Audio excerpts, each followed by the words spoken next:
Assalamualaikum warahmatullahi wabarakatuh. Alhamdulillahi rabbil alamin. Wassalatu wassalamu ala rasulillahi karim wa ala alihi wa sahbihi ajma'in. Amma ba'd. Fa ya ibadallah, usi nafsi wa iyyakum bi taqwallahi faqad faza al-muttaqun. Fala tamutunna illa wa antum muslimun. Faqala ta'ala يا أيها الذين آمنوا اتقوا الله حق تقاته ولا تموتن إلا وأنتم مسلمون. Jemaah Zuhur rahimani wa rahimakumullah. Alhamdulillah, hari ini Rabu 25 Syawal 1438 Hijrah, kita masih mendapati kesempatan untuk menjalani aktivitas rutinitas harian kita dan telah menunaikan salat Zuhur berjamaah. Kita bermohon pada Allah semoga seluruh aktivitas kita dapat menjadi ibadah dan diterima oleh Allah Subhanahu wa taala. Selanjutnya, sebelum kita barangkali memulai sesi kajian Al-Quran Sunnah Solution atau tanya jawab keislaman dalam basic Al-Quran dan Sunnah Nabi SAW, seperti biasa saya telah dapati dari panitia beberapa hal yang mungkin disampaikan dan nanti kita coba ulas satu persatu dengan izin Allah insyaAllah. Namun demikian, ada hal penting dahulu yang kami ingin tegaskan, dan kemudian ini menjadi ukuran yang penting di bulan Syawal ini guna mengevaluasi Ramadan yang telah berlalu. Ada isyarat di dalam Quran mengenai keberhasilan seseorang yang telah menunaikan ibadah Ramadan, dan itu tampak kemudian di awal saat ia menjalani masuk ke bulan Syawal serta berlangsung terus sampai ia menghadap pada Allah Subhanahu wa taala. Isyarat dia di antaranya ditemukan di Quran surah kedua Al-Baqarah ayat 183. Mari kita perhatikan, karena ini menjadi tantangan tersendiri ketika ayat ini diungkapkan oleh Al-Quran dengan bahasa yang kiranya penting untuk kita renungkan. Allah berfirman, Quran surah kedua Al-Baqarah ayat 183. Ya ayyuhalladzina amanu, hei orang-orang yang telah menyatakan dirinya beriman kepada Allah, kutiba alaikumus shiyam, diwajibkan bagi anda menunaikan puasa, kama kutiba alal ladzina min qablikum, sebagaimana kewajiban itu telah pula dikerjakan oleh orang sebelum kalian, la'allakum tattaqun. Ini poin penting. Dengan puasa itu ditujukan supaya takwa seorang beriman itu bisa meningkat. Di Allah mengakhiri ayat tentang puasa ini dengan memberikan sinyal indikator pada setiap mukmin yang telah menuntaskan puasa bahwa keberhasilan puasa seseorang itu ditunjukkan dengan peningkatan takwanya. Yang paling kita garis bawahi adalah kalimat peningkatan takwa ini yang jarang dibahas barangkali. Itu digunakan atau diungkapkan dengan dua kata yang cukup menarik. Satu, disebutkan dengan kalimat la'allakum. Dalam Al-Quran, kata ini disebutkan sebanyak 68 kali. Dan yang kedua, kemudian ditutup dengan kalimat tattaqun. Tattaqun. Ini disebutkan sebanyak 19 kali dalam Al-Quran. Kata ini menurut para pakar Al-Quran, terlebih pakar bahasa, termasuk dalam Imam As-Suyuti dalam kitabnya Al-Itqan fi Ulumil Quran, beliau memberikan pandangan bahwa huruf la'allakum itu dalam bahasa Arab dikenal di antara maknanya dengan harf taraji. Taraji, huruf yang menunjukkan pada satu harapan yang ingin dicapai, tapi mustahil bisa diwujudkan kecuali bagi yang serius menginginkannya. Jadi kalau kita perhatikan, huruf ini menunjukkan pada harapan yang bisa diwujudkan dengan kesungguhan, serius. Seakan-akan Allah ingin memberikan isyarat di ayat ini bahwa tidak semua orang yang lulus menunaikan ibadah puasa Ramadan bisa mencapai takwa kecuali yang serius dalam menjalaninya. Lebih jauh, kecuali yang serius dalam mewujudkan takwa itu. Nah, sekarang bagaimana cara memahami ayat ini? Di sini penting untuk saya sampaikan karena tidak sedikit yang keliru memahami ini, kemudian dia menyimpulkan bahwa saya nggak lulus nih, saya nggak berhasil, gitu kan? Nah, seperti apa memahami pola kalimatnya? Perhatikan sini, Bapak dan Ibu sekalian. Kata takwa yang diungkapkan di ayat ini disebutkan dengan kalimat takwa. Padahal dalam Quran derivasi kata takwa, penyebutan kalimatnya itu disebutkan sebanyak setidaknya 115 kali. Beda-beda, ada muttaqin, muttaqun, taqi, yattaqun. Di sini menggunakan kata takwa. Jika Anda menemukan bentuk kalimat ini dalam bahasa Arab, saya persingkat, jika Anda menemukan kalimat diawali dengan huruf ta atau satu di antara 4 huruf berikut, hamzah, nun, kemudian ya, lalu ta. Supaya mudah kita ingat, kita sebut Anita. Anita, hamzah, nun, kemudian ya, kemudian ta. Jika Anda menemukan kata dalam bahasa Arab diawali dengan satu di antara huruf ini, maka ini penting diketahui menunjuk pada 3 makna yang secara singkat kalau dalam bahasa Inggris bisa kita artikan present, continue, dan future. Ya, ada present, continuous, dan future. Jadi ketika Allah mengatakan orang puasa itu ketika selesai puasanya diharapkan takwanya meningkat. Perhatikan cara memahaminya. Takwa meningkat. Bagaimana mengukur peningkatan takwa ini? Maka diberikan ciri oleh Al-Quran. Lihat, hanya dengan menggunakan huruf ta. Orang ini present. Ketika Ramadan kemudian dijalani oleh orang yang dimaksudkan, dia bisa meningkatkan takwanya dari sebelum dia puasa. Kemudian kebiasaan meningkatkan takwa ini berlanjut terus, continuous sampai akhir Ramadan. Karena tidak sedikit, mohon izin, di awal Ramadan ya kebiasaan ibadahnya meningkat, takwanya naik. Di pertengahan Ramadan mulai menurun, akhir Ramadan lebih menurun lagi, bisa. Ya. Tapi tidak cukup sampai sini. Ini yang paling menarik. Lihat future, pasca Ramadan. Setelah Ramadan pun dia masih punya keinginan terus menaikkan takwanya. Nah, sampai di sini ada sementara orang yang memahami, lihat kalimatnya. Sementara orang memahami bahwa orang-orang yang saat Ramadan meningkat takwanya, lantas setelah Ramadan kemudian tiba-tiba menurun, lalu disimpulkan dia tidak berhasil puasanya. Lalu disimpulkan dia tidak mendapatkan bagian dari Ramadannya. Padahal kalau kita lihat kembali kepada ayat Al-Quran, tawarannya Allah tidak pernah memvonis seseorang gagal atau berhasil Ramadan. Tapi yang diinginkan oleh Al-Quran, orang-orang yang merasa ingin mendapatkan takwa disupport oleh Al-Quran. Dia mesti serius membuktikan ketakwaan atau peningkatan takwanya di hadapan Allah Subhanahu wa Ta'ala. Jadi kalau Anda merasa saat Ramadan meningkat takwanya, ibadahnya meningkat, kemudian setelah selesai Ramadan merasakan penurunan, sebetulnya ada tantangan dalam Al-Quran. Jika Anda ingin merasakan berhasil Ramadannya, maka ya buktikan, naikkan, tingkatkan lagi. Kenapa mesti menurun? Kalau saya berikan gambaran begini, mohon izin ya, mohon maaf. Anda saya berikan misalnya dalam 30 hari, lalu saya berikan kerupuk. Ya makan kerupuk lagi, makan dengan kerupuk lagi, makan dengan kerupuk lagi. Kemudian hari ke-31, saya tahan kerupuknya, saya tidak berikan kepada Anda.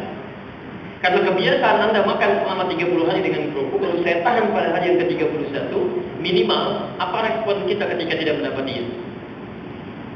Mana kerupuknya? Baik, minimal masih punya rasa. Nah, sekarang perhatikan, ada orang melakukan kegiatan aktivitas selama 30 hari. Malamnya dia ibadah, siangnya dia ibadah, paginya dia ibadah, sorenya dia ibadah. Dia tunaikan terus 30 hari. Masa di hari yang ke-31 nggak ada sama sekali getaran dalam jiwanya? Minimal seharusnya ada pertanyaan. Kalau saya saat Ramadan terbiasa menunaikan salat tarawih, itu kan cuma sunnah. Lihat hebatnya Ramadan. Sebelum Ramadan, jangankan yang sunnah, yang fardu terlambat pun belum tentu ada getaran. Tapi saat Ramadan, jangankan yang fardu, yang sunnah ketinggalan, Anda bisa tulis. Bukankah saat Ramadan kemarin, Anda malam ba'da Isya tidur belum tarawih ada sesuatu yang salah? Ada yang mengganjal? Nah itu kan tiap hari dikerjakan. Masa pasca Ramadan nggak ada kerinduan sama sekali? Harusnya setelah selesai Ramadan, ada orang yang terbiasa kembali mengerjakannya, atau minimal akan ada suasana di hatinya. Kayaknya ada yang hilang nih. Kok kayaknya lebih enak saat Ramadan ya? Kok nggak ada lagi kebiasaan itu? Minimal ada perasaan itu. Jadi kalau Anda tidak menemukan perasaan seperti itu atau bahkan bahagia misalnya, alhamdulillah sudah lewat tarawih. Alhamdulillah sekarang nggak ada itu lagi. Nah jika ada dalam suasana demikian, maka lihat kalimatnya. Ini tantangannya diberikan oleh Al-Quran. La'allakum tattaqun, kata Quran, kalau Anda ingin mencapai nilai takwa itu, jangan sesali diri Anda, saya gagal nih, saya nggak berhasil nih. Yang harus Anda buktikan sekarang, bagaimana Anda serius meningkatkan takwa itu lagi, pelajari lagi ibadah Anda saat Ramadan, dan mulai kemudian Anda susun rencana untuk mulai meningkatkan takwa Anda, seperti Anda mengerjakannya kalau Ramadan itu. Yang paling menarik, ini yang hebat. Bahwa di sini teman-teman ya, ketika Allah menunjuk orang yang ingin serius mewujudkan takwa ini, kalimatnya digunakan kun di ujungnya. Tidak pernah ada kalimat dalam bahasa Arab ditutup dengan kalimat kun, ya, kecuali untuk menunjukkan makna banyak. Bila pada orang, silakan Anda cek. Mohon izinnya, maaf, Muslim itu satu orang. Jika ditambah kun di ujungnya, maka jadi banyak dia. Muslimun. Mukmin satu orang, Anda tambah kun di ujungnya, mukminun. Shaim satu orang, Anda tambah kun di ujungnya, shaimun. Artinya banyak. Jadi ketika Allah kemudian membuka peluang supaya orang-orang itu meningkat takwanya, Allah tidak batasi. Allah membuka. Hei, ada peluang yang sangat terbuka bagi orang yang mengaku beriman kepada Allah. Ayat ini hanya ditujukan pada yang beriman. Kalau Anda merasa tidak beriman, ayat ini tidak berlaku untuk Anda. Tapi ketika Anda mengaku beriman dan mengatakan saya beriman, ini tantangan bagi kita. Anda mau nggak masuk ke sini? Allah sudah buka, kenapa kita tutup? Jadi kalau nanti ada orang tidak meningkat takwanya, yang salah bukan Allah, yang salah kita tidak memaksimalkan tawarannya. Sekarang persoalannya, 25 hari sudah kita meninggalkan Ramadan. Ada di bulan Syawal, persoalannya bukan karena tarawihnya usah, bukan karena persoalan Ramadannya tuntas, persoalannya ada ya kesungguhan kita untuk meningkatkan takwa itu. Karena Ramadan cuma latihan. Anda kayak Tuesday misalnya kan, orang yang sedang latihan, sedang training dan sebagainya. Kan pembuktian trainingnya ketika lulus dalam itu, Anda bekerja, Anda buktikan. Ya, kenapa logika kita saat lulusan dunia bisa begitu mudahnya memahami, encer pikiran kita, tapi ketika dibawa ke agama, kenapa itu lalu? Kemarin cuma latihan, pembuktiannya future. Allah mintakan kita, tantang kita, mau nggak masuk ke dalam lingkungan ini, orang-orang yang meningkat takwanya. Nah, sekiranya kita menginginkannya, maka nanti ada ayat turunan dalam Al-Quran. Saya mau tuntaskan dulu ini sebentar, baru kemudian kita lihat beberapa pertanyaan yang masuk. Saya turunkan dulu beberapa kali lihat. Fokus ini, sebentar. Saya boleh hapus ini? Alhamdulillah. Ini masih Syawal, jadi saya masih hapus ini ya. Oke, sebentar.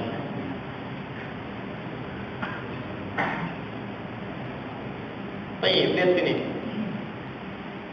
Simpulkan sebentar, teman-teman mohon izin ya, karena belum tentu kita bisa memiliki kesempatan lagi untuk bisa memaksimalkan apa yang nanti kita ulas sama-sama. Saya tidak ingin ada orang salah menyimpulkan saya gagal Ramadan. Terus kalau sekarang gagal, mau butuh berapa Ramadan lagi? Ya, ada anak kecil cuma dapat sekali Ramadan, usia 7 tahun, meninggal, dia berhasil. Antum sekali, 10 kali, 20 kali, 30 kali, 40 kali dapat Ramadan, nggak berhasil juga. Antum butuh berapa kali Ramadan lagi? Karena tahun depan belum tentu hidup. Jadi kalau sekarang aja kita maksimalkan, untuk apa menunggu yang akan datang? Kita diminta ibadah untuk sekarang, bukan untuk menuntut yang akan datang. Yang datang direncanakan, yang sekarang kita kerjakan. Maka sekarang ada tawaran. Anda yang serius tingkatkan takwa, walaupun Ramadan telah usai. Dan itu pembuktian keberhasilan Ramadan kita. Sekarang, ya Allah, lihat sini. Kalau saya ingin meningkatkan takwa ini, sehingga masuk dari jajaran yang serius tadi, dipandang berhasil saat menunaikan Ramadan, maka bagaimana saya meningkatkan takwanya? Karena kalau cuma dikatakan tingkatkan takwa, ukurannya apa? Kalau nggak ada ukuran, bagaimana kita kemudian bisa meningkatkan? Maka sekarang, secara singkat, para ulama ketika meneliti seluruh kalimat takwa dalam Al-Quran, yang disebutkan setidaknya 115 kali itu, dari mulai ayat pertama Al-Quran sampai ayat terakhirnya, mereka menemukan bahwa seluruh kalimat takwa setidaknya terbagi pada dua bagian. Satu, ada yang terkait dengan ibadah ritual. Diistilahkan oleh para ulama kita dengan hablum minallah, hubungan dengan Allah Subhanahu wa taala. Ketika disebutkan kalimat takwa, yang dimaksud ini peningkatan ibadah ritual. Saya mau turunkan dalilnya dulu, setelah ditemukan dalilnya, baru kemudian kita tajamkan kembali. Contoh, 1 Quran surah kedua Al-Baqarah, ayat 2 sampai ayat kelima. Turunan yang ini bisa ditemukan di Quran, detailnya surah ke-17, ayat ke-78. Penegasannya ditemukan di Quran surah ke-11 Hud ayat 114. Waktunya diatur di Quran surah ke-2 Al-Baqarah ayat 238. Kemudian spesifik penamaannya dan bahkan cara menunaikannya nanti diatur oleh Nabi sallallahu alaihi wasallam dalam penjelasan beliau di hadis riwayat Al-Bukhari nomor hadis 744. Riwayat Khalid bin Rafi Az-Zurairi. Ya. Jika Anda ingin tidak menemukan ini, ingin lengkap, cari kitab 10 Salam karangan As-San'ani juz yang kedua halaman 31. Sisi paling kanan paragraf kedua baris 1 sampai dengan baris yang kelima selanjutnya. Teruskan lagi. Kalau Anda sudah menemukan yang ini yang fardu, kemudian tambahkan lagi dengan yang sunnahnya. Turunkan. Quran surah ke-17 ayat 79 sampai 81. Detil ini disebutkan di Quran surah ke-73 Al-Muzammil ayat ke-1 sampai dengan ayat 20. Detil penunaian ini nanti bisa dirinci dalam hadis Nabi SAW, di antaranya hadis riwayat At-Tirmidzi nomor hadis 414, rawinya dari Ummu Habibah radhiyallahu taala anha. Kemudian turunan dari ini bisa ditemukan di hadis dan riwayat At-Tirmidzi kembali nomor hadis 586. Contoh yang malam yang ini tafsirnya ada di hadis riwayat Al-Bukhari nomor hadis 2008 sampai 2010, hadis riwayat Sayyidah Aisyah radhiyallahu taala anha. Cara penunaiannya ditemukan di hadis riwayat Muslim nomor hadis 749, rawinya Ibnu Umar radhiyallahu taala anhu. Kemudian dari mana tahunya ditafsirkan oleh hadis-hadis Nabi berdasarkan perintah Quran? Satu Quran surah ke-59 ayat ke-7. Detilnya dari Quran surah 33 ayat 21. Kemudian pahanya dari Quran surah ke-3 ayat 31. Ini kita baru contohkan satu. Kan sini. Fokusnya saya berikan contoh dan nanti kita cek sampai dengan hari ini, Zuhur ini, hari ke-25 Syawal, cuma tes satu contoh aja. Berapa dari contoh ini yang sudah kita maksimalkan? Satu, ketika Allah menyebutkan kalimat takwa pertama dalam Al-Quran, itu dibuka dengan ibadah ritual. Silakan teman-teman cek. Quran surah kedua Al-Baqarah ayat 2 sampai 5. Isi paling kiri sebelah atas sampai bawah. Lihat kalimatnya. Dzalikal kitabu la raiba fihi hudan lil muttaqin. Al-Quran ini jangan pernah diragukan kandungannya. Perhatikan, Allah membuka cara kita berinteraksi dengan Al-Quran. Kalau Anda ingin mendapatkan manfaat dari Al-Quran, maka hukum pertama Anda tidak boleh ragu. Saya katakan ya, kalau Anda ingin mendapatkan manfaat dari Al-Quran, termasuk ingin mudah menghafalkannya, maka kaidah pertama Anda tidak boleh ragu. Anda ragu dengan Al-Quran, maka Anda tidak akan mendapatkan manfaat dari Quran. Ya, kalau kata Al-Quran, Anda hanya akan lelah dan rugi. Quran surah ke-17 ayat 82. Lihat kalimatnya. Wa nunazzilu minal Qur'ani ma huwa syifaa wa rahmah lil mu'minin. Dan kami jadikan dari ayat-ayat Quran itu, kami turunkan ada yang jadi syifa. Syifa itu penyembuh dari bisa penyakit hati, seperti penyakit-penyakit buruk, iri, dengki, gelisah, dengan dendam dan sebagainya.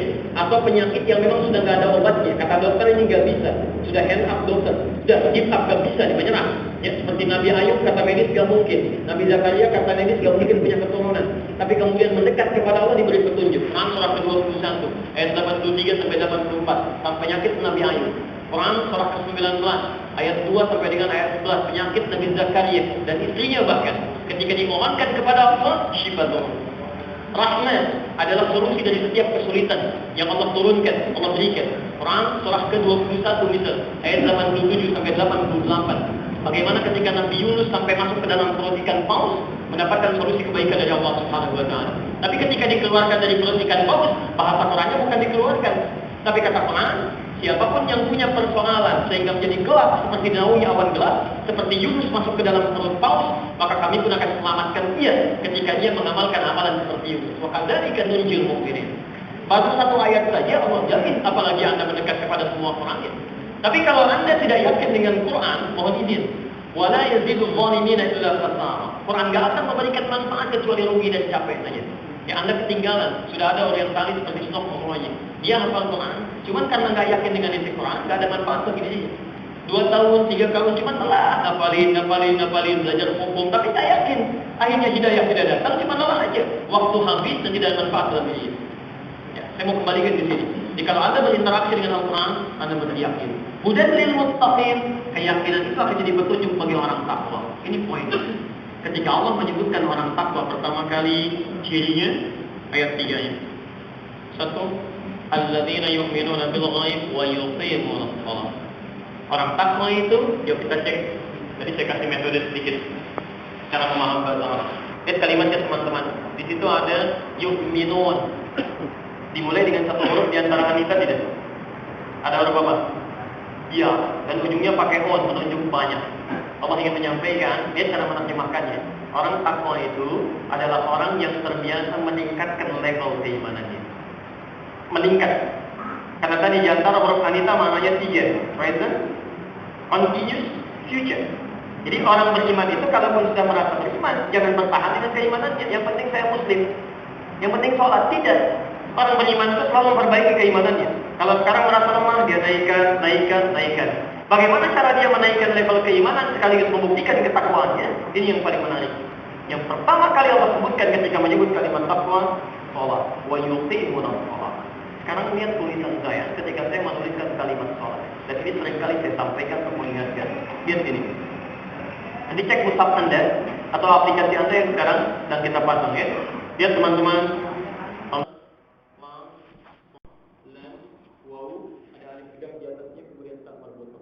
Kalimatnya masih seperti ini. Lam, son, lam, waw, ada alif, ada tambahan. Tulisannya begini. Silahkan Anda cek. Hafizu 'ala sholawat. Tulisannya begini. Al-Baqarah 238. Tapi yang ini Al-Baqarah ayat 3 ketika menyebut kalimat takwa pertama tulisannya begini. Hamzah, lam, shad, lam, waw, ada alif tegap di atasnya tambah dhamma. Apa beda keduanya? Jika disebutkan yang ini bentuk jamak terbatas. Jamak mahdud. Jamak terbatas. Jamak artinya lebih daripada satu, cuma bilangannya dibatasi. Enggak boleh lebih dari batasan. Makanya ketika disebutkan kalimat sholat dengan menggunakan kalimat ini atau bentuk ini menunjukkan dalam segi isyarat sholat fardu yang hukumnya wajib. Ya, sholatnya tidak satu, bentuknya jamak tapi dibatasi. Anda tidak boleh lewat dari itu, tidak juga kurang dari batasan itu. Ya, dari mana tahunya? Mari kita lihat.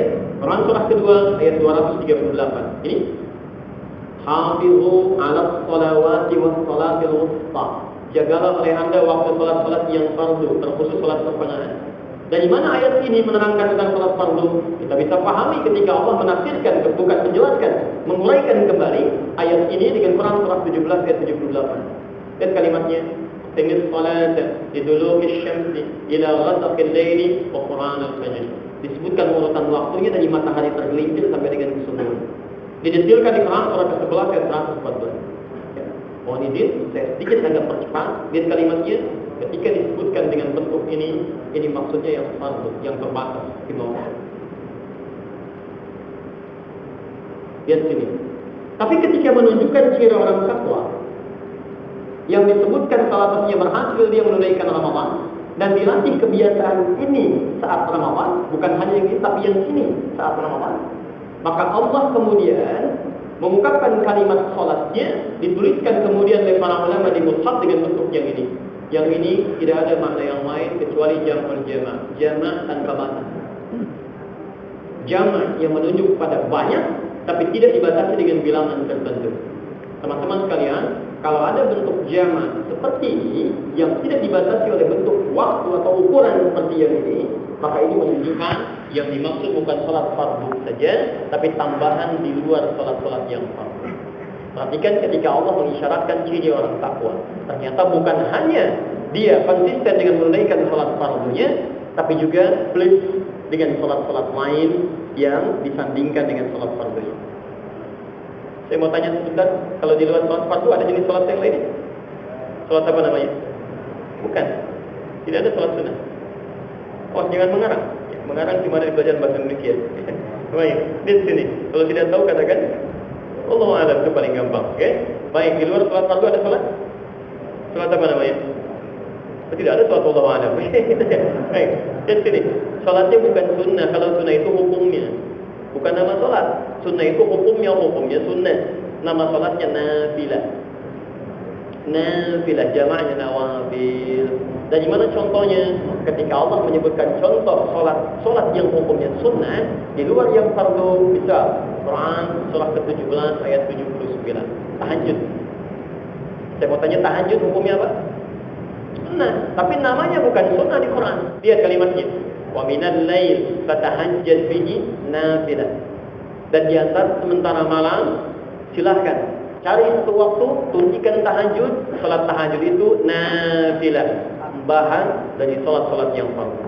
Paham sini? Baik. Jamaknya disebut dengan nawafil. Nawafil. Poin. Jadi kalau Anda buka kitab fikih dalam berbahasa Arab, Anda nggak akan temukan misal bab salatus sunnah, sulit Anda temukan.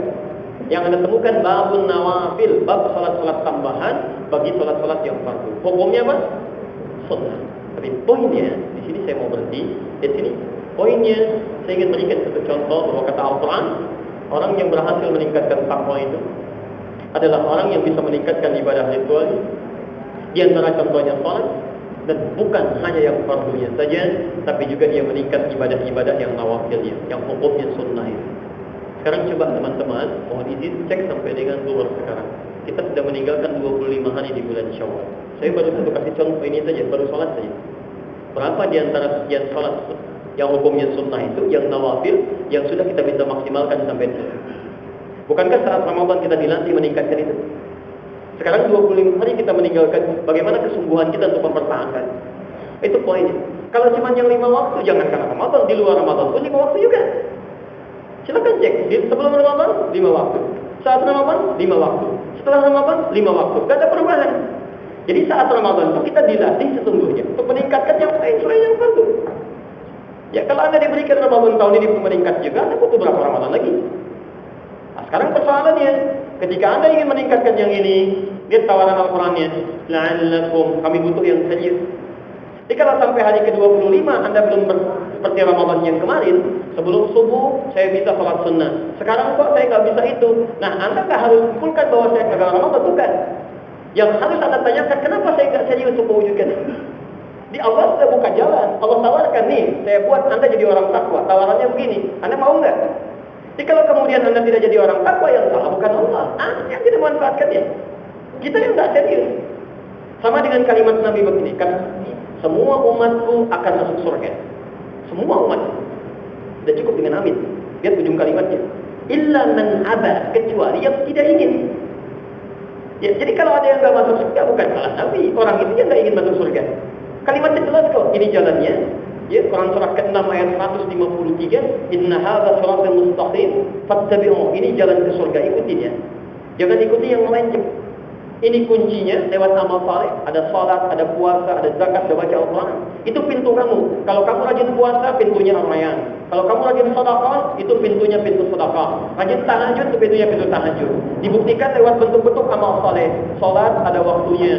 Untuk sedekah dibuka. Tadi disampaikan peluangnya. Itu ada kanopi, ada jalan, ada karpet, ada Quran. Tinggal lihat antum dititipkan apa oleh Allah. Kalau titipan Allah ada pada antum tenaga, maksimalkan ibadah yang fisikal. Salat, baca Al-Quran, kan gak bayar. Kalau antum dititipkan harta, ayo cepat. Ibadah kalian dengan harta. Ada zakat, Quran surah 9 ayat 103, keluarkan pada 8 golongan, Quran surah 9 ayat ke-60.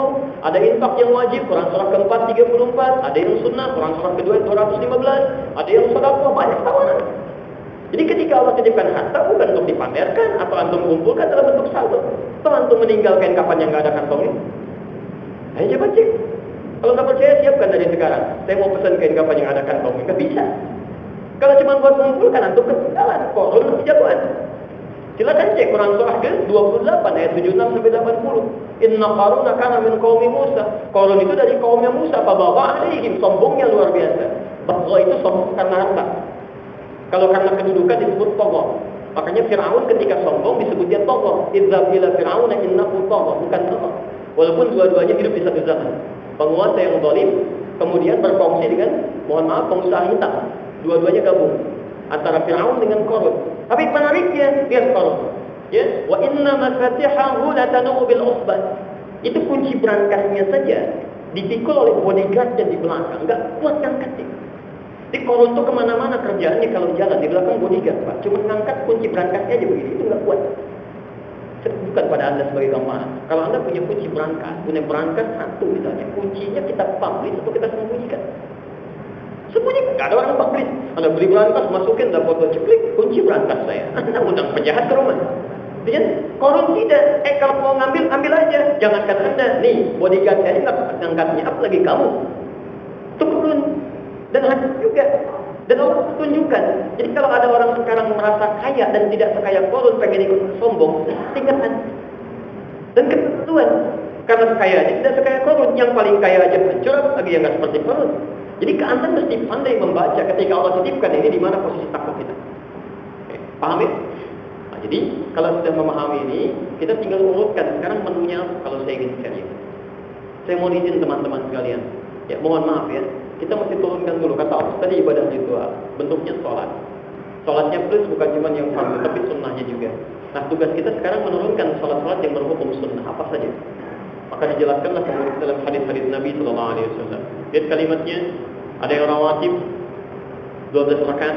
At-Tirmidzi nomor hadis 414. Riwayat dari Ummu Habibah radhiyallahu taala anha. Lihat, man shalla 12 rakaatan, siapa yang menunaikan salat 12 rakaat. Fi yaumin wa lailatin, yang mengiringi salat fardunya siang sampai malam. Arba'an qabla dhuhri. Alhamdulillah, 4 rakaat sebelum zuhur. Tadi antum dapat enggak tuh? Saya lihat alokasi waktunya cukup banyak, bisa tuh 4 rakaat sebelum zuhur.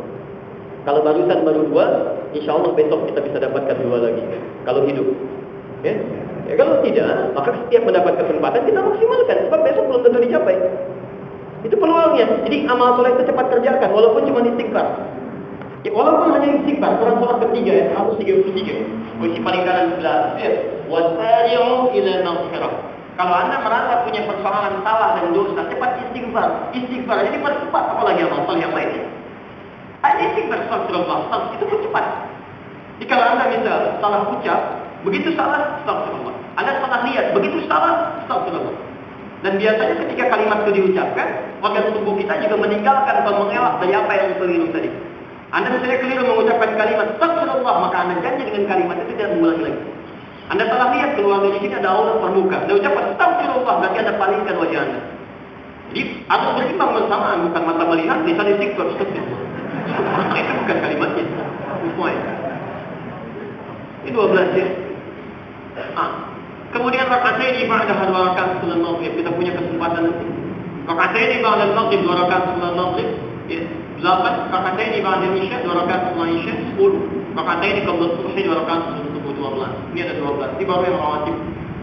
Jangan salah. Kalau cuma rawatib, jangankan Anda, jangankan kita. Anak usia 7 tahun bisa mengerjakan juga. Dan saya kasih info sekarang. Ada komunitas anak-anak yang usia 5 tahun, 6 tahun. Maka jangankan yang sunnah, sebelum dipanggil adzan sudah datang ke masjid. Kemarin saya lihat jumlahnya sudah 85 orang. Anak-anak usia 4 tahun, 5 tahun, kurang lebih 4 tahun, 5 tahun, 6 tahun. Kisaran itulah, teman-teman sekalian. Adzan maghrib aja 30 menit sebelum maghrib, kisaran setengah 6 kurang sudah ke masjid.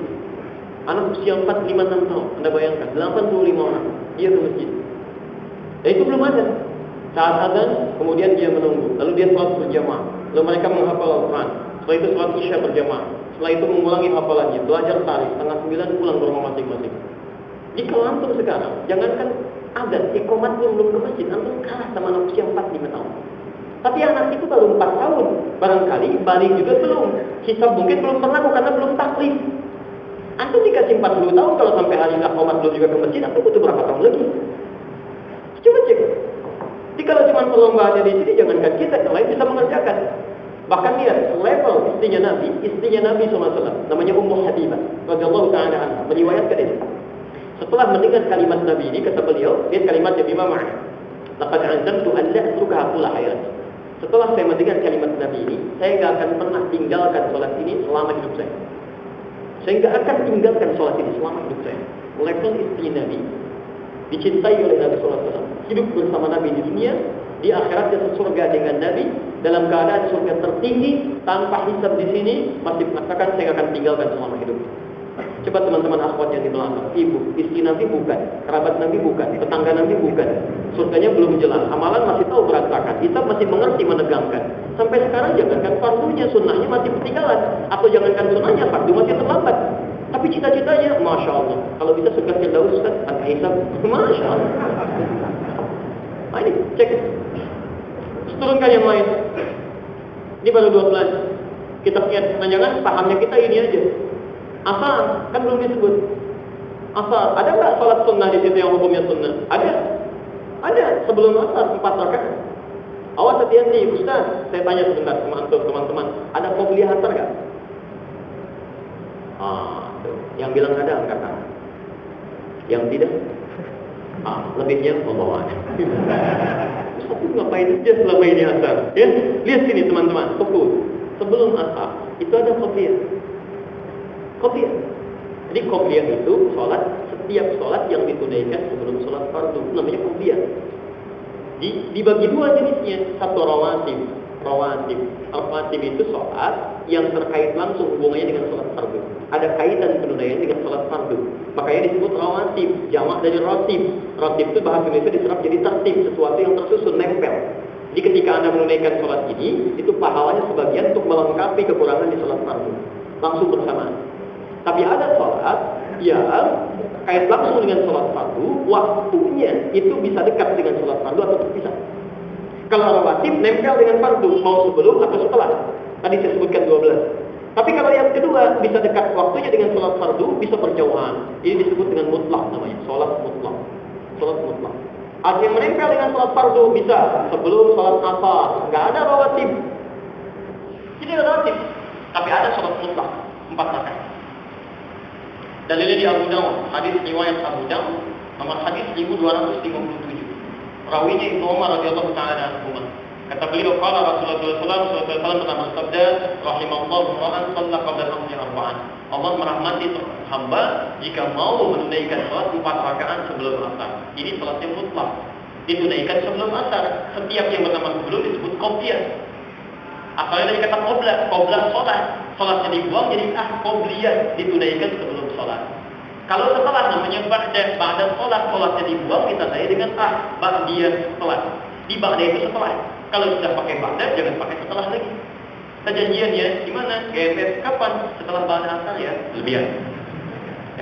Jadi kalau Anda ingin kerjakan sebelum asar, kopi ada. Jumlahnya berapa? 4 rakaat. Jenisnya apa? Mutlak. Baik, sebelum maghrib ada sholat? Sholat apa? Qabliyah, 6 rakaat. Namanya apa jenisnya? Halo, pilih mutlak atau rawatib? Lihat cek, kalau rawatib lihat dalilnya, kalau mutlak lihat dalilnya. Yang rawatib ba'da maghrib, lihat rak'ataini ba'da maghrib. Sebelum maghrib bukan rawatib, namanya mutlak. Mutlak karena ketika disebutkan rawatib cuma 12. Ba'da maghrib salah satunya. Rak'ataini ba'da maghrib. Tapi sebelum maghrib itu bukan rawatib tapi salat mutlak. Dalilnya Abu Dawud dalam hadis 1258. Cuma satu nomor dengan ini. Lihat kalimatnya, sallu qabla maghrib rak'atain. Salatlah kalian 2 rakaat sebelum maghrib, wala tattakhidhuha sunnatan, tapi jangan dibiasakan.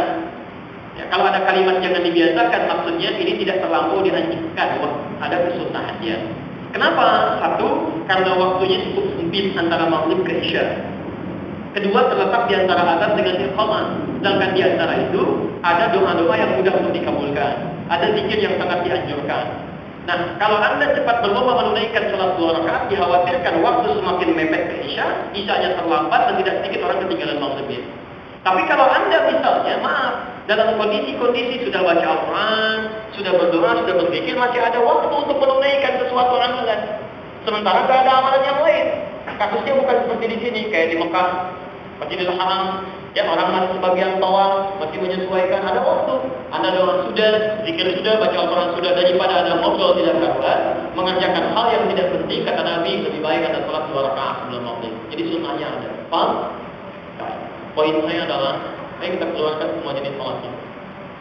Yang malam tahajud, ada qiyamul lail, ada salat syuruk, ada wudu, ada salat duha. Maksud saya, teman-teman coba bikin menu. Lalu menu itu keluarkan. Kalau bisa sih saran saya tempel ini di rumah. Ya, misal di ruang makan, lihat jadwal sholatnya, menu sholatnya, ada menu makan dunia, ada menu untuk akhirat.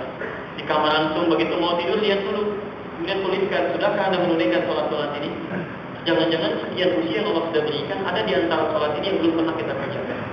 Mungkin disitulah peluang kita untuk kita melengkapi sebelum Allah wafatkan kita semua. Jadi poin saya, jangan pernah mengatakan dan menyimpulkan bahwa saya gagal dalam Ramadan. Yang Allah tuntut bukan pesimistis kita, tapi yang Allah minta adalah keseriusan kita untuk menjadi bagian dari orang. Sehingga dengan itu tidak ada alasan untuk mengeluh di hadapan Allah Subhanahu wa taala. Izin, ini baru salat. Belum amalan yang lain. Ya, jadi itu saya hanya memberikan contoh saja.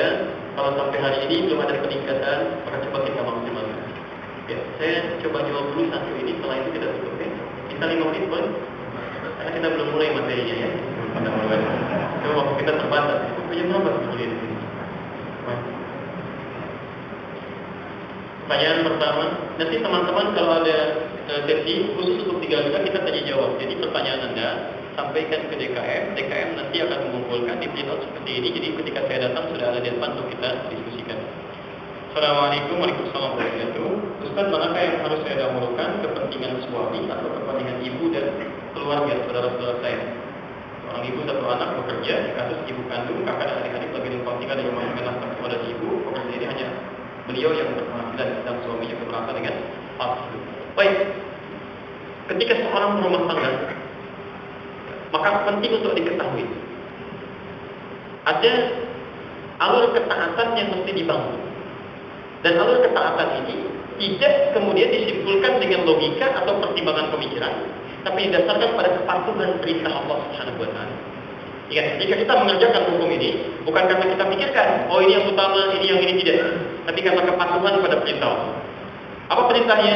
Satu, bagi perempuan yang sudah menikah, ya, dan dia kemudian menjadi istri, maka ketaatan pertamanya itu kepada suaminya. Ini poin. Dan baik, sekarang lihat dalilnya Quran surah keempat An-Nisa ayat 34, posisi paling kiri sebelah atas. Saya langsung ke istri. As-salihatu, lihat pertengahan ayatnya. As-salihatu, maka ciri istri yang salihah itu. Ibu jika ingin mendamba menjadi wanita salihah, istri yang salihah, maka lihat cirinya kata Quran. Satu, qanitatun, taat kepada Allah dengan menaati suaminya pada yang baik-baik. Ingat, ada 3 hal di sini. Taat pada suami, ketaatannya diikat pada yang baik-baik, dan motivasi menaati ini bukan karena memang suami ditaati, tapi Allah memerintahkan. Karena Allah ditaatnya ini karena Allah, bukan karena yang lain.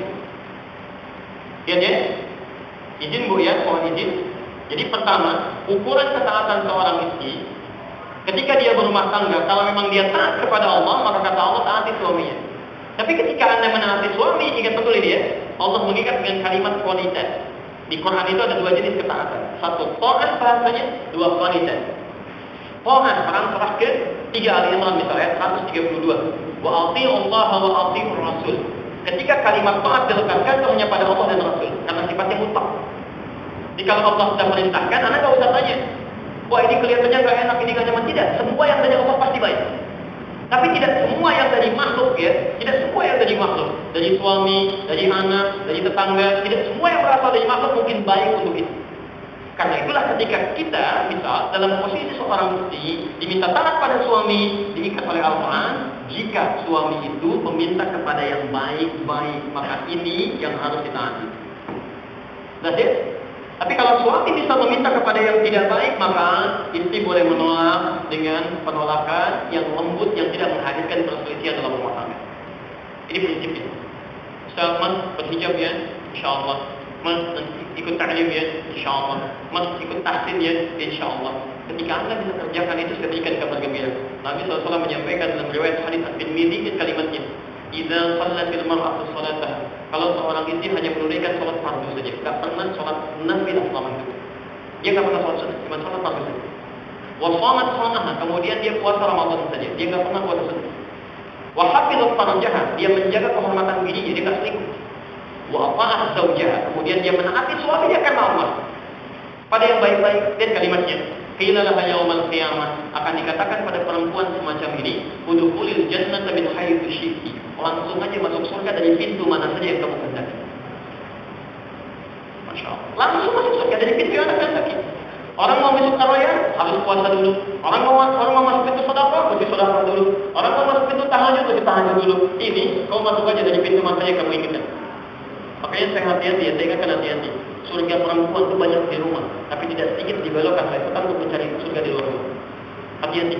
Dan dalam tanda petik surga di rumah tidak mengantarkan dia pada surga yang hakiki kadang-kadang, kalau tidak semuanya. Ini bagian yang pertama. Ya. Tapi kalau suami minta hak yang tidak baik misalnya, maaf, ya, minta untuk berhaka pada orang tuanya, minta untuk bentak orang tuanya, minta untuk melepas hijabnya, Anda boleh menolak tapi dengan cara yang baik. Mas, lepas dulu hijabnya, kita ada family gathering di perusahaan. Ya, dan mohon maaf nih, ya sebentar lah, cuma 30 menit, lepas dulu, lepas itu pakai lagi. Gak enak apa kalau yang lain, daripada pakai hijab.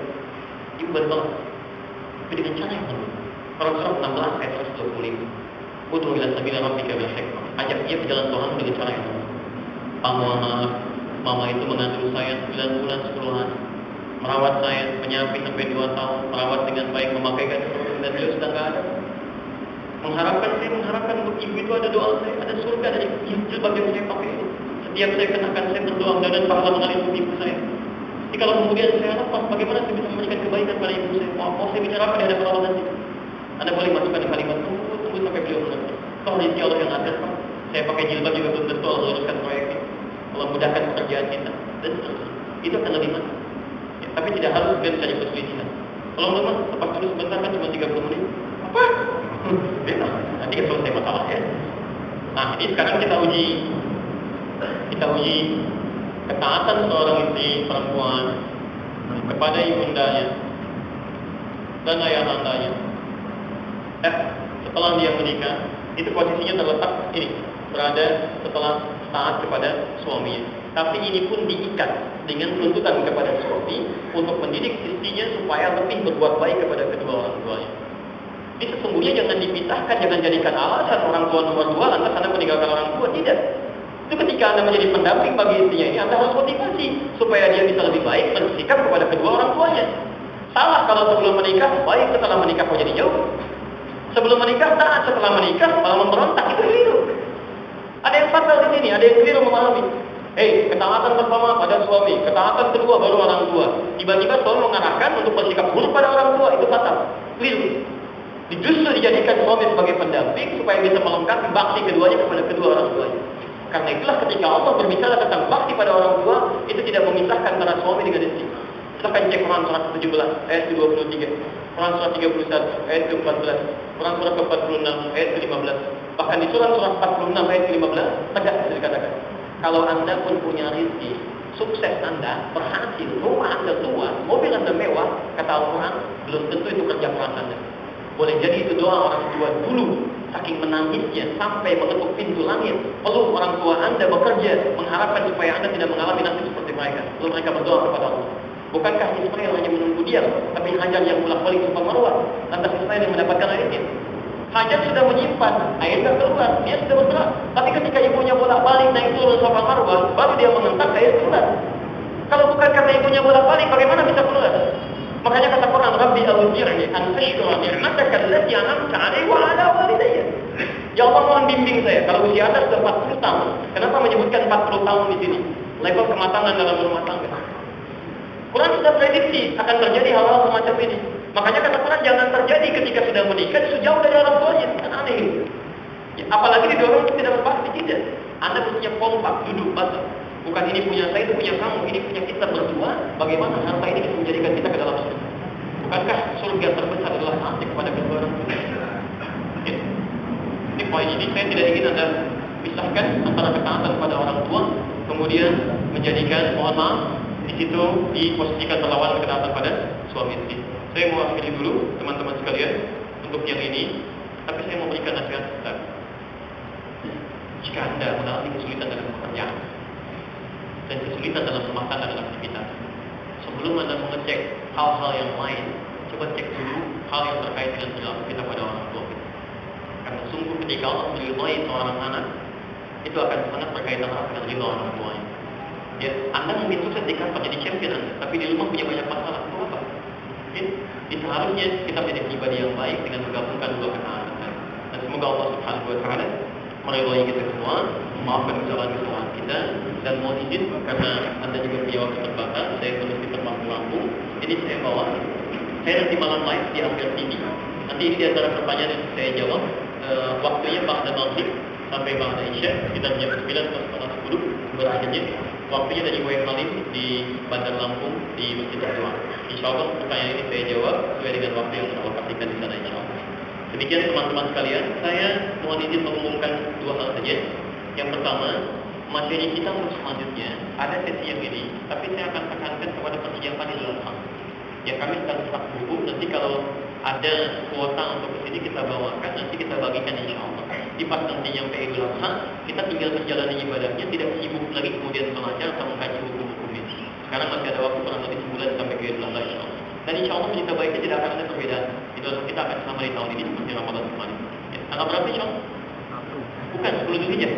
10 Zulhijjah ya, sebelum karena 38 hari. Kenapa masih belum? Masih jauh ya, 9 hari lagi. Baik, itu saja yang kami sampaikan. Kedua, mohon izin dibantu teman-teman kanopi yang tadi disampaikan, mungkin itu bagian dari sisi kita insyaallah. Dan saya insyaallah ikut bantu nanti ya. Tadi masih berapa orang ya? Masih bersiap ya. Kan dari banyak itu kalau kita gabungkan kan kita bisa sama-sama ya. Baik, saya ikutan insyaallah dengan Askar TV 5 juta. Jadi kita sampaikan, teman-teman nanti kita gabungkan. Mudah-mudahan saya kesini lagi sudah jadi kanopinya ya. Baik, kita cukup dengan amin. Kita inikan dulu ya. Kita kumpulkan dulu. Subhanallah wa bihamdika asyhadu an la ilaha illa anta astaghfiruka wa atubu ilaik. Wa akhiru da'wana alhamdulillahi rabbil alamin. Assalamualaikum warahmatullahi wabarakatuh.